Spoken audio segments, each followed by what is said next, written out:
¿Qué tal? ¿Cómo están? Muy buenas noches, bienvenidos a Cadena Nacional. Hoy día vamos a estar conversando sobre un tema bastante complejo y que nos tiene muy preocupados.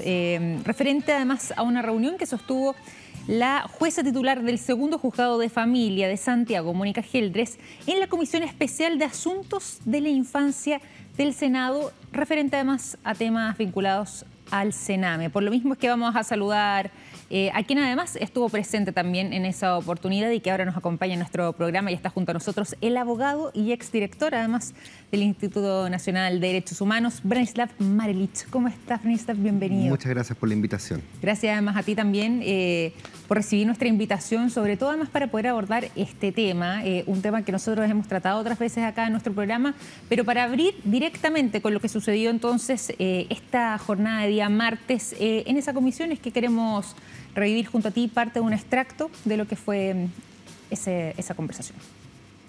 Gracias, señor presidente. Un segundito, solamente doy la palabra a Branislav.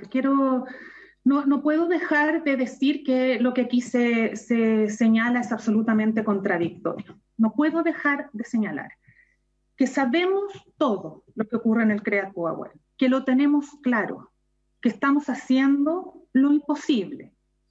En la visita a la defensora, malos tratos, inadecuado manejo de situaciones de complejidad, insuficientes protocolos, discriminación de pares, etcétera. Todo lo que hemos hablado, todos lo saben, nosotros oficiamos, yo en lo personal oficié al Ministerio de Justicia, a la Corte Suprema, a la Corte de Apelaciones, etcétera, ¿no?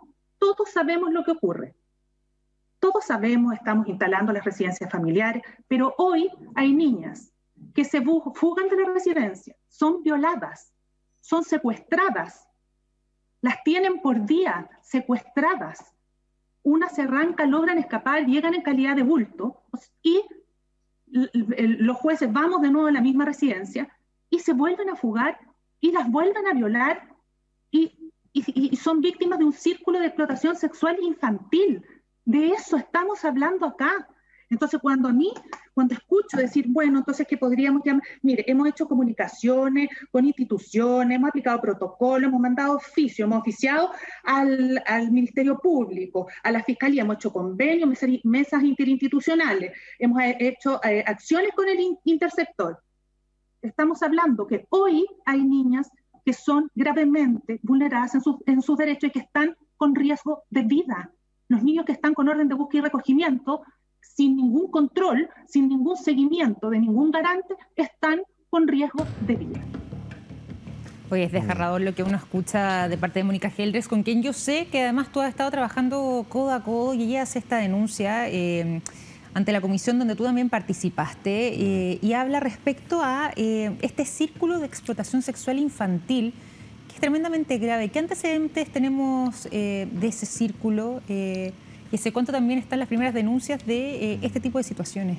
Bueno, acá la situación de la explotación sexual, a ver, esta denuncia no es solamente por eso, es solamente una consecuencia del abandono judicial, el abandono institucional que esos niños tienen. Finalmente, cuando un niño está totalmente abandonado en la residencia del Sename y no tiene ningún programa, además, eficaz para poder revincularse con su familia o construir habilidades, es muy fácil caer en la droga y es muy fácil también entrar en estas redes de explotación sexual. Solo para puntualizar, y es parte también del extracto que estábamos revisando, en ese caso en particular esta cuña que mostramos nosotros, ahí Mónica estaba haciendo alusión a lo que está pasando actualmente en el CREAT de Pudahuel. Y por eso además también hacía hincapié en eso para poder puntualizar. Pero tú decías, claro, esto además se viene sumando a otra serie de situaciones donde los derechos de los niños, niñas y adolescentes se ven vulnerados. ¿Por qué ha habido tanta lentitud en hacer frente a esta situación? De tanto en tanto y año a año conocemos situaciones donde se vulneran sus derechos. Hemos conocido situaciones tan graves que incluso dan cuenta de la muerte muchas veces de estos niños, niñas y adolescentes. Y de ahí como que recordamos o reflotamos este tema, pero después tiende a volver a apagarse. O incluso, sin ir más lejos, este propio gobierno, el presidente cuando asumió, el primer día él hizo un anuncio, dijo los niños primero, pero pocos avanzados en lo que tiene que ver con el Servicio Nacional de Menores, su funcionamiento y sobre todo el verdadero cuidado de nuestros niños, niñas y adolescentes. ¿Cuál es la piedra de tope ahí para tomar atajo de una vez por todas en una situación como esta?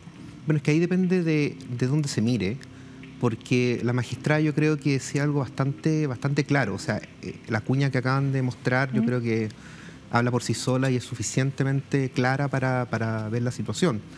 Pero si uno analiza esto desde el punto de vista institucional, desde el punto de vista de las reformas legales, uno puede decir, bueno, estamos avanzando, se está avanzando, hay leyes, pero cuando nosotros nos centramos solamente en el futuro, que es súper importante, pero en reformar esto hacia adelante, estamos dejando a los niños atrás. Claro. O sea, en el fondo, probablemente los niños primero, pero los niños de 20 años más hacia adelante.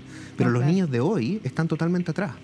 Y eso es un problema, porque finalmente estamos poniendo el foco y el foco correcto en hacer una reforma que, bueno, es insuficiente en algunas cosas, se demora más de la cuenta, no hay una ley de garantías que esté tan fuerte, pero ya, ok, podríamos decir que está avanzando, pero los niños que en este momento están totalmente abandonados, nadie habla de eso. Y si pudiéramos, por lo mismo, quizás ir graficándolo, ¿cuál es la realidad al interior de los hogares del Sename? Por ejemplo, acá estábamos hablando, insisto, del CREAT de Pudahuel, con lo que estábamos revisando recién en lo que fue la intervención de Mónica Gieldres en esta comisión, con quien recordábamos, además tú también has estado trabajando codo a codo, pero ¿qué otro tipo de denuncias hay que sean graves y que se repitan en los distintos centros del Sename?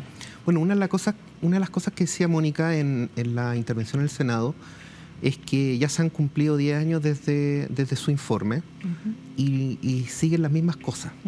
O sea, uno puede revisar ese informe y puede decir que la mayoría de eso sigue ocurriendo. Ahora, hay dos cosas bien puntuales que a uno le llaman la atención, que esto es probablemente algo que no se ha relevado mucho, porque uno siempre se centra en la infraestructura, se centra en las cosas más graves, que por supuesto son muy graves, pero acá hay un abandono judicial, y eso también hay que decirlo, porque los jueces van, pero no todos los jueces hacen una visita efectiva, la jurisdicción de familia no siempre toma decisiones coherentes. O sea, si uno se pone a revisar algunas causas de niños, de cualquier niño, no solamente el CREAT Pudahuel, que está institucionalizado, uno se podría encontrar con decisiones contradictorias. Decisiones de ingresarlo a programas que no son suficientes, sobre intervención o incluso separación de la familia cuando no corresponde o dejarla con la familia cuando corresponde separación. Entonces eso es como un motor, es como algo que está moviendo todavía el sistema, y eso lo está moviendo para lugares totalmente equivocados. Si tenemos todo el sistema del Sename bien ordenado, de todos modos tenemos que poner atención a cómo se están decretando las medidas de protección y el seguimiento. Y eso no va a cambiar con las reformas legales. No, claro. Eso tiene que cambiar de otra forma, con otras reformas legales y también poniendo atención en cómo deciden los jueces. Claro, totalmente. Bueno, tú también te has referido muchas veces a este tema, por lo mismo queremos revisar el siguiente titular que dice lo siguiente y que recoge palabras tuyas. Branislav Marelich, consejero del INDH por abusos en Centro CREAT de Pudahuel. Lo más probable es que esto ocurra en otros lugares ligados al Sename. Así de complejo es. ¿Quién fiscaliza todo esto y por qué? Un poco la pregunta que uno sigue haciéndose, pero ¿por qué esto sigue ocurriendo? ¿Por qué no hemos visto estos cambios y seguimos lamentando año a año esta realidad, pero poco hacemos al respecto? Claro, acá una de las cosas que también decía Mónica es que las instituciones que están encargadas de la garantía de derechos humanos hacen hacen el trabajo, pero lo hacen a medias. Algunas veces van y dicen, ok, constatamos estas situaciones, se oficia, se denuncia, se oficia. Pero finalmente no hay una institución o una persona que esté haciendo el seguimiento del niño a lo largo. Claro. Finalmente nos vamos traspasando al niño como una posta y cada vez cada posta va tomando decisiones que no miran hacia atrás y que van generando daño. Ahora, cuando esa cuña, cuando yo decía que esto puede ocurrir en otra institución del Sename, no solamente uno se refiere a los casos de explotación sexual, que son casos muy graves y que uno tampoco responsablemente podría decir que en toda la residencia existen ese riesgo, pero los hogares vinculados al Sename, público y privado, tienen falencias que no han sido corregidas todavía. Pero y por eso, a eso me refiero con que el CREAT Pudahuel, estamos centrados en el CREAT Pudahuel porque hay evidencia, hay pruebas, pero si uno se pone a revisar en otra residencia, uno podría encontrar otras cosas. Es que ahí es donde yo me quiero detener, y aquí me hago la pregunta como ciudadana, porque uno no deja llamar la atención que, por ejemplo, en el caso de algunos de los centros privados, como decías tú, se repiten los nombres en distintos informes o a través de distintas denuncias, y uno ve que siguen, no sé si es el concepto exacto, pero llegando recursos de parte del Estado, concesiones, podríamos decir, a ver si ahí tú me corriges con el término preciso en esta oportunidad, pero que siguen funcionando, se mantiene ese funcionamiento pese a la gravedad de las denuncias que en varios de ellos existen. ¿Cómo es que es eso posible? ¿Cómo es que no se corrige o cómo es que no se sanciona si es que fuese el caso? ¿De qué manera termina operando todo ese sistema para que esto siga perpetuándose y no haya un giro o un cambio? Bueno, ahí depende mucho de las facultades que tenga el nuevo servicio. El nuevo servicio, porque acá hay que recordar que las prestaciones de Sename, no solamente residenciales, sino que ambulatorias y también adopciones, están básicamente privatizadas. Entonces, acá no es necesariamente una reforma del Estado en cuanto a la prestación de servicios, es una reforma del Estado para fiscalizar al 98% de la oferta. Entonces, ahí, bueno, ahí también tiene que ver con decisión política, herramienta, alguien que se tome en serio esto, probablemente. Porque esto es una gran institución con una inercia y que es muy difícil cambiarla. Es muy difícil. Por ejemplo, en el caso del CREAP Pudahuel, y volviendo a un tema mucho más más local, las educadoras de trato directo son una heroína, y héroe y heroína ahí porque con los recursos que están trabajando, están haciendo lo que puedan. Pero eso ya no depende de ellos, y sería muy injusto decirles que ellos tienen la culpa. Entonces uno tiene que ir escalando más arriba. Y uno puede llegar al Sename, no al Sename, quizá a la institucionalidad del Estado de protección de niños y niñas, y ahí vamos a decir que falta decisión. Nosotros hemos conversado varias veces acá también en el programa con una periodista que ha investigado muchísimo todos los temas del Sename, que escribió además el libro Abandonados, que es Carolina Rojas, y la hemos tenido acá presente en un par de oportunidades hablando justamente de estos temas, y ella habla respecto a, deja entrever una especie de negocio que habría detrás de estos hogares, de estas residencias, y lo que termina pasando con esos niños, y hace alusión un poco también a los dineros que terminan recibiendo, justamente lo que hablábamos recién, algunos privados por poder contar entonces con estos menores dentro de estos recintos, y por lo mismo... de hecho, también se deja entrever otra realidad, que muchas veces no es conveniente, podríamos decir, que incluso algunos de ellos puedan ser adoptados. Lo que da cuenta de que, claro, tener menos niños implicaría menores recursos para el ingreso de donde están esos niños residiendo. ¿Es así o no en la práctica? ¿Es esta realidad? ¿Es de esa manera? ¿Hay un negocio con... O sea, el funcionamiento y la protección de los menores que están en el Sename dentro del servicio? O sea, de que existe movimiento de dinero, hay movimientos millonarios. O sea, mucho dinero se mueve acá. Pero yo responsablemente no te podría decir si existe algún fraude o alguna malversación, pero te lo pongo de otra forma. Es un niño que ha estado en un programa de protección durante 10 años, que se ha sido intervenido por 15 programas ambulatorios, ha estado en 5 residencias, y cada vez empeora, y cada vez está siendo más vulnerado en sus derechos. ¿De quién es la culpa? ¿La culpa es del niño, de su familia, o quizás que la plata se está usando mal? Es que a eso voy yo. Yo no estoy diciendo que haya un caso de fraude, sino que lo que podrían ser intereses de parte de privados cuando estamos hablando de protección de la infancia. No, claro. Lo que pasa es que hay intereses... O sea, digámoslo también, la infraestructura, la residencia, es lo más tangible que uno tiene cuando investiga los recursos del Sename. Pero hay un intangible, hay algo que no se puede ver, que son los programas ambulatorios. Los programas ambulatorios son todos los programas que atienden a los niños no institucionalizados o también institucionalizados. Pueden ser programas de reparación, programas de representación judicial. Hay muchísimos programas, por cierto, muchísimos. Y esos programas uno no ve muchas veces, o uno no puede evaluar cuál es la efectividad de eso. Entonces ahí uno se pregunta, ¿son efectivos o no son efectivos? Por ejemplo, hace poco, o hace un poco más, Contraloría, el Consejo de Defensa del Estado, la Fiscalía, han levantado también acusaciones contra algunas OCAs, algunas instituciones privadas que prestan servicios ambulatorios donde hay copy-paste de los informes que ellos tienen que hacer. O sea, estamos decidiendo el futuro de un niño en base a una evaluación que tienen que hacer estos organismos privados y en realidad un copy-paste. Entonces eso te dice muchas cosas. Primero, que no hay una preocupación, y segundo, que es que parece que el dinero no se está ocupando en esos informes, porque un copy-paste sale bastante barato, más barato que pagarle a unas horas profesionales. Claro. Entonces ahí, claro, ahí hay algo que hay que meterse ahí. O sea, yo creo que si existe una investigación y una evaluación en cuanto a los procesos ambulatorios de mejor forma, quizás podríamos encontrar algo. Claro. Pero ¿Qué es lo que podríamos encontrar? No encontrar algo para que se sancione, encontrar algo para que se mejore. No, claro, pero ¿de qué tipo? ¿De qué orden? Mira, no te sabría decir, pero creo que deben haber programas que no son tan efectivos como uno piensa. Y no solamente eso, también en los expedientes judiciales o los casos que uno puede conocer, existen también muchos programas que dan en el clavo o dicen esto es lo que se tiene que hacer.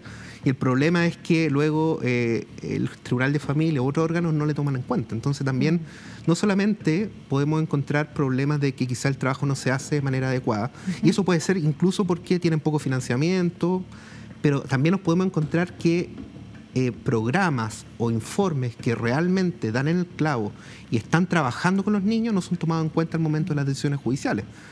Entonces, mira, un niño puede entrar al programa, a los programas de protección, y muchas veces puede entrar a una ruleta, una tómbola. No, claro, pues, que caiga justo con un programa que sea adecuado, justo con un juez o una jueza que lo tome en cuenta, y si no cae, claro. cada vez va cayendo más. Pero no podría, o sea, es lamentable que tenga que ser de esa forma, casi al azar, un poco lo que decías tú, como un sistema casi que de tómbola, si es que tiene la fortuna de que le toque o no ese tipo de programas, no puede ser. Yo quiero tomar algo que tú mencionaste además también en esta comisión especial de asuntos de la infancia del Senado, donde tú interveniste, y tú mencionabas algo que no dejó llamarme la atención, que decías que muchas veces además estos niños, niñas y adolescentes no cuentan con un proceso justo, el debido proceso más bien, en sus causas judiciales, y que incluso muchas veces no cuentan con abogados.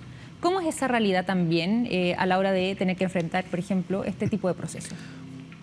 Mira, revisando los antecedentes que la magistrada Geldres recabó, uno se puede dar cuenta que a lo largo de un niño o una niña, a lo largo de toda su historia proteccional, va conversando, o no conversando, va siendo objeto de decisiones por varios tribunales. Y casi ningún tribunal lo escucha al niño. Ningún tribunal le pregunta. Hace muy poco, hace 2 días creo, una semana, salió una política del Poder Judicial para escuchar a los niños. O sea, eso es una gran noticia, pero eso te dice que había antes. Es que eso habla de otro tipo de abandono también, o sea, un abandono judicial en ese sentido, y habla del desamparo y un poco también de qué manera se posiciona frente a un tribunal. O sea, en el fondo aquí claramente hay fuerzas dispares y es que hay que incluso legislar en torno a ello. Claro, hace muy poco existe un programa, que es el programa de Mi Abogado, que le presta asesoría a los niños y niñas que están en procesos proteccionales, pero claro, todavía sigue siendo insuficiente. No hay un abogado de los niños propiamente tal. No, es bien complejo, pero mira, el tema de escuchar a los niños no solamente es escucharlos porque pueden dar su opinión o su visión, sino que también ellos pueden decir si están cómodos, están bien, están avanzando o no en sus programas. O sea, ¿cómo se mide? Imagínate, ¿cómo se mide que un niño o una niña egresa de un programa ambulatorio? Con el mismo informe del mismo programa. ¿Y cómo el juez puede corroborar? Muy pocos jueces hacen esa corroboración. Claro. O sea, tampoco hay que decir que el Poder Judicial mira para el lado. No, existen jueces, muchos jueces, pero no son suficientes y no son todos. Hay alguien que también ha sido parte permanentemente de las comisiones que se han hecho frente a este tema, y es el diputado René Zaffirio. Tenemos algunas declaraciones que él hizo además durante esta comisión y las revisamos acá en Cadena Nacional. El informe de la PDI.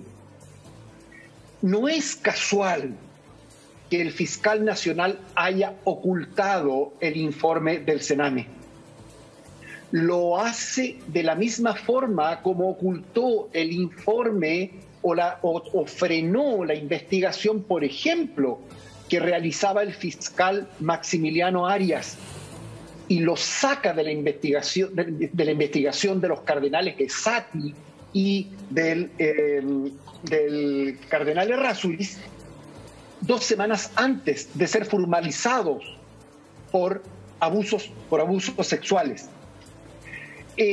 Lo mismo pasa cuando hoy día los medios de comunicación informan que el mismo fiscal nacional toma la decisión de no perseverar para formalizar a los políticos por el uso ilegal de recursos en campañas electorales, y entre ellos 2 hijos del actual senador Pizarro. Entonces, el fiscal nacional está haciendo es cumplir lo que le prometió al Senado cuando votaron por él para elegirlo como fiscal nacional, que fue ser el escudo del sistema. Y eso está allí, eso fue público. Ahí estamos escuchando las palabras entonces del diputado René Zaffirio en este matinal, donde él dice que finalmente el fiscal nacional podría ser un escudo del sistema. Es grave ahí lo que él menciona, y menciona también algún otro tipo de casos, plata política, pero más allá de eso, si es que lo enfocamos a lo que está siendo el punto de esta conversación, ¿qué responsabilidad cae también en el Ministerio Público ante este tipo de situaciones? Y particularmente a través de esta figura del fiscal nacional. Bueno, el Ministerio Público tiene 2 grandes responsabilidades. Una es la protección de las víctimas y la segunda es la persecución del delito. De acuerdo a los casos, a algunos casos que la magistrada Geldre ha levantado, la protección no ha sido del todo eficaz cuando han sido víctimas de delito. Y la persecución penal, que de por sí es difícil, tampoco llega. Entonces, lo que dice el diputado Zaffirio, por supuesto que es preocupante y debería no solamente ser una discusión que se dé en el Congreso, sino que debería también ser una discusión ciudadana de cómo están cumpliendo nuestras autoridades públicas el mandato que se les dio.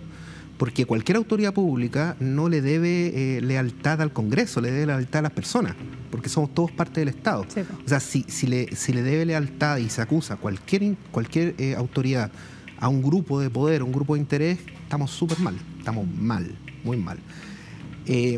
Pero también yo quiero destacar algo, que quizás no me lo preguntaste, pero el tema de los informes ocultos. Sí. Hay muchos informes ocultos. El mismo informe Geldre, o sea, me refiero a que estuvo oculto, pero después salió a la luz. Sí, el mismo informe, el informe de la PDI, que ahora salió a la luz, con el fiscal Emilford. Entonces eso también te dice por qué no se está investigando, cuáles son las razones de la no investigación. Y además uno se pregunta también quién oculta eso. Sí. ¿O con qué interés? ¿Qué es lo que hay detrás, además de ocultar información de este tipo? Me encantaría saber cuál es ese interés, pero independiente que no sepa cuál es el interés, hay algo. Claro. O sea, el caso del informe Geldre es clarísimo. O sea, clarísimo que no se quiso publicar. Y este informe de la PDI que ojo, el informe de la PDI agrega muchas cosas. Es un informe, lo puede revisar, ese informe visita el 100% de la residencia del Sename, salvo una, y llega a las mismas conclusiones que del informe Geldre. O sea, es más de lo mismo, pero no es más de lo mismo totalmente inútil. Es como que te está diciendo que el problema sigue. No, lógico. ¿Y por qué no publicar este tipo de informes más allá de cuáles podrían ser los intereses que hay detrás, pero para hacerlo visible y para poder tomar también una política de Estado que vaya acorde a las necesidades? Porque claro, tú decías, bueno, quizás tienen cambios, pero esto es más a futuro. ¿Qué es lo que pasa ahora? Es lo que nos preocupa, porque seguimos viviendo esta realidad y sigue siendo además así de palpable. ¿Y qué es lo que pasa además también con otro tema que voy a sumar? Pero no por nada además Mónica Geldre elevó todo esto también a la Comisión Interamericana de Derechos Humanos. ¿Qué pasa con los derechos humanos de niños, niñas y adolescentes que están al interior de este tipo de recintos, que son parte entonces de este sistema y que quizás están siendo vulnerados? ¿Hay una vulneración de los derechos humanos de los niños, niñas y adolescentes que sea sistemática cuando están dentro de este servicio? Bajo los ojos de la ONU es sistemática, porque hablamos de los informes ocultos, pero hablemos también de los informes que están publicados. Porque la Organización Nacional de Naciones Unidas sacó un informe, y ese informe se basó casi en su totalidad en el informe del Instituto Nacional de Derechos Humanos del 2018, sobre la observación del 2017. Esos 2 informes son públicos, esos 2 informes están disponibles y establecen una realidad y establecen medidas. Entonces, el avance ahí ha sido bastante escaso. Ahora, con respecto a la vulneración de derechos humanos de niños en el Sename, por supuesto, Naciones Unidas lo ha dicho así, y cuando uno habla de violación de derechos humanos no tiene que llegar a las violaciones más fuertes, sino que cualquier violación de derechos humanos, incluso la falta de ser escuchado por un tribunal, es una violación de derechos humanos que tiene que ser atendida. Y también quiero decir otra cosa, porque uno escucha y uno dice, bueno, los derechos del niño son mucho más que el Sename. Y uno dice que ¿por qué no estamos preocupando del Sename y no de los derechos del niño que están fuera del Sename? Bueno, primero, hay dos grandes respuestas ahí. Primero, porque están bajo custodia del Estado, y segundo, porque cualquier niño que se vea vulnerado en sus derechos va a entrar al Sename. Entonces, esto no es un problema de los niños Sename como un estigma, como si fuera una etiqueta. Es todos los niños que pueden ser potencialmente vulnerados van a entrar a un sistema de protección.